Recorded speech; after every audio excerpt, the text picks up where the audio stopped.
Welcome everyone. What was that from the Jacksonville Jaguars, man?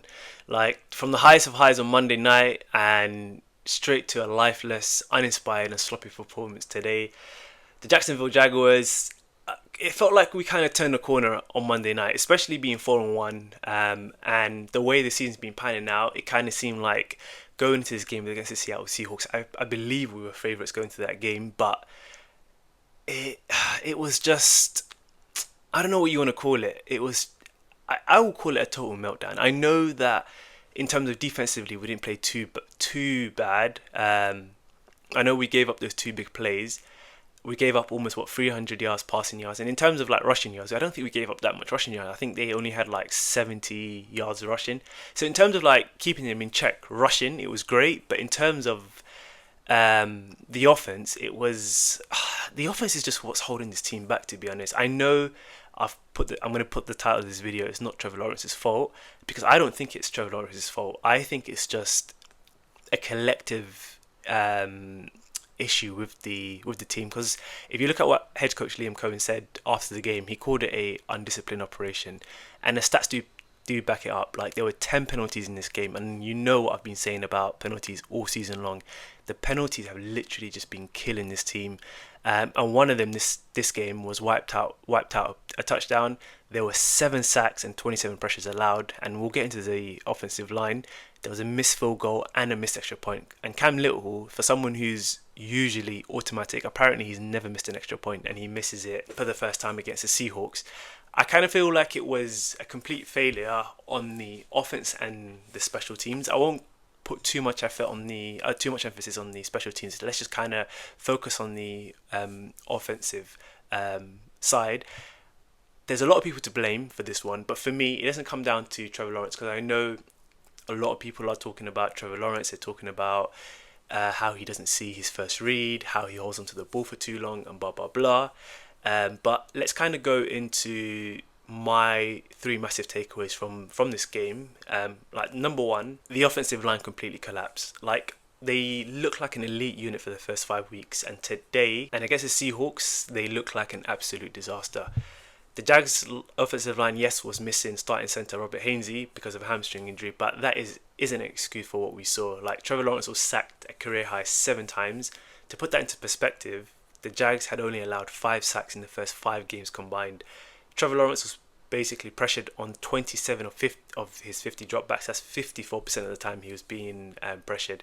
He was having a hard time even getting to his drop before someone basically was in his lap.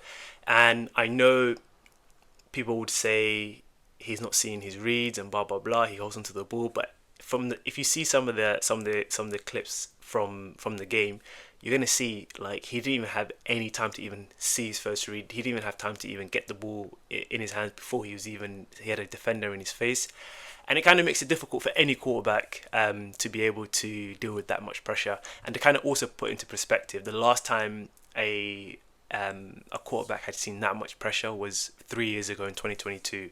So it kind of shows you how it's not something that's quite often that happens with a quarterback being pressured 54% of the time. The second, on the offensive side was basically like undisciplined football again.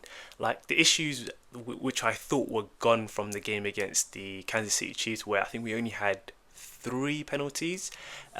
We went back to having multiple penalties again. We had 10 penalties for 76 yards, and this also included pre-snap penalties on offense that basically put us behind the sticks all day. It's very, very difficult for an offense for them to be like playing on second and long, third and long, to kind of convert these downs into first downs. It's not going to happen if you're always going to be playing behind the sticks all day long. And the offense needs to find a way to kind of get these undisciplined like mental mistakes out of the game, because it's really, really hurting the offense quite significantly. Brian Thomas Jr. had a good game, but he had another critical drop on third down late in the game. We'll kind of get into that as well. And the special teams as well kind of fell apart. Like Cam Little missing an extra point and missing a 50-yard field goal, when a 50-yard field goal for him should be a chip shot, should be automatic. But yeah. And then the third takeaway for me was that the defense played really, really well. As in, I know they never got any takeaways or anything, but they forced 5 3-and-outs, and they gave the offense chance after chance after chance to get back in the game in the fourth quarter, but the offense just couldn't get anything going, and they basically ended the day with 4 straight punts on their final drives, which is crazy. When the defense gives you that much opportunity to kind of like basically go and win the game, or get back into the game, and you don't end up doing it. Before I kind of go into the flow of the game, I kind of wanted to look at my post-game questions now before I look at it later in the video. The first thing is like the offensive line. Like, were their great start to the season a fluke, or was this just a bad day in the office? Because we just kind of have to see. Like, it's a question we have to ask now, but we kind of have to keep an eye on it against the Rams next week, and then keep an eye on it after the bye, when they're back. Because if that's an issue where the offensive line great start was a fluke, then this offense or this team ain't gonna go anywhere, because they prided themselves with good offensive line play through the first 5 weeks of the season. That is what got us to 4-1, was the offensive line. Like the running game, they opened up the lanes for the running game. They allowed the passing offense to kind of do what they needed to do, but we kind of have to keep an eye on that. And then the number 2 question, which I feel like I've been asking every single week apart from the Kansas City Chiefs game, is that why is this team so inconsistent and unprepared? Like the penalties, the pre-snap ones, the touchdown getting called back because if a player wasn't lined up correctly. Like, why does this keep happening to the Jacksonville Jaguars? It's really, really frustrating, because I feel like without these penalties, this team would be able to like convert on 3rd and 5, 3rd and 4. But like every time you look up, like it's 2nd and 15, and then they convert to make it 3rd and 9, and it's just like, what the hell? Like, you're not making it any easy for yourselves. So yeah, and then number 3, what the hell is going on with Cam Little? For the past 2 years, he's literally been automatic. Now he's missed a kick in 3 of his last 4 games, and 2 misses today cost us 4 crucial points in an 8-point loss. So is he currently in a slump? Is this going to be something that's going to be becoming an issue? Because you've seen it with kickers where they start getting into this situation where they start missing kicks, and it starts to get into their heads. It starts to get into the heads of the team, and it just keeps on going and going and going. So I'm not really sure what to think of that with Cam Little, because if that's an issue, then like, because I was thinking we can get into the opposition's half and kind of go for a 50-yard field goal, because Cam Little is automatic like that. Let's just quickly kind of go into the flow of the game, and I'll be pretty quick with this. First quarter, like, both offensive kind of looked very terrible. The Jags showed up late in the first quarter with Trevor Lawrence hitting Brian Thomas Jr. for a 21-yard touchdown. Beautiful pass, beautiful catch. That drive was pretty nice as well. So in that time, I was thinking, all right, cool. The way we started with that touchdown, I was thinking, all right, cool. This hopefully should be, we kick on, get another touchdown, and carry on. And the defense was playing well at the time as well. But then Cam Little missed that extra point, and it was 6-0 Jags. In the second quarter, the Seahawks started to get into the game there. They answered with a field goal, and then they kind of got the Jags to get a 3-and-out, and then Greg Newsome, new corner, on his first snap as a Jaguar, gets beat for a 61-yard touchdown, and just like that, the Seahawks are up 10-6. Then the Jags offense was continuing to stall. Cam Little missed a 50-yard field goal to put us down by 1 point, and then Seattle took advantage just before the half, and they went up 13-6 with another field goal. And in the third quarter, the Seahawks carried on, because for me, I feel like the Seahawks played really well in the second and third quarter, and that was enough for them to kind of win the game. So they marched down the field again, and they make it 20-6. And at this moment, it was kind of looking like it was kind of getting out of hand. And the Jags offense was basically dead, and it had been dead basically since the first quarter. And there was a miraculous touchdown to Brian Thomas Jr. Great pass again from Trevor Lawrence to Brian Thomas Jr. Catches it in traffic. And I know we've been getting on to Brian Thomas Jr. for his catches and whatnot, but like the last 2 games, he's been making more and more plays, which is something that we want to see from our number 1 wide receiver. And then it gets called back because Travis Hunter was offside, and just another example of sloppy play.